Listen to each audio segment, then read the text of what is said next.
అగో జనాలు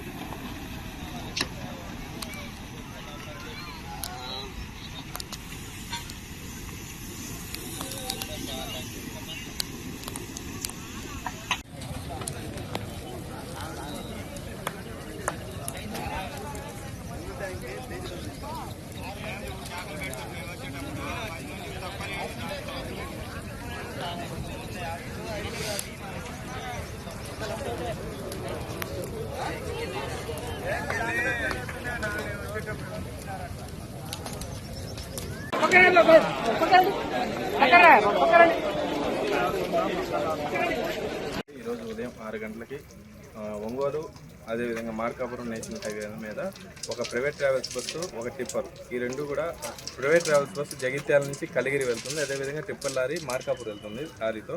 ఇది ఏదైతే ఉందో ఈ బస్సు ఆ ప్రైవేట్ ట్రావెల్స్ బస్సు ఈ టిప్పర్ లారీ యొక్క ట్యాంకర్ని డైరెక్ట్గా హిట్ అవ్వడంతో అక్కడి నుంచి మంటలు చెలరేగి ఉంటాయని మా యొక్క అభిప్రాయం. అదేవిధంగా ఈ బస్సు ఏదైతే ఉందో బస్సు వచ్చి డైరెక్ట్గా ఆయిల్ ట్యాంకర్ని ఢీకొట్టడం వల్ల ఫైర్ యాక్సిడెంట్ అనేది జరిగిందనేది ప్రాథమిక సమాచారం. దీని యొక్క వివరాల సంగతి తెలియాల్సింది. మాకు అగ్ని ప్రమాద సమాచారం తెలియగానే మేము స్పాట్కి వచ్చి మంటలను పూర్తిగా అదుపు చేయడం జరిగింది. ఒక 20 మందిని కాపాడి అంబులెన్స్లో హాస్పిటల్లో పంపించడం జరిగింది. 13 డెడ్ బాడీస్ని రికవరీ చేసి పోలీస్ డిపార్ట్మెంట్ వరకు హ్యాండ్ ఓవర్ చేసి వాళ్ళని కూడా హాస్పిటల్లో పంపించడం జరిగింది.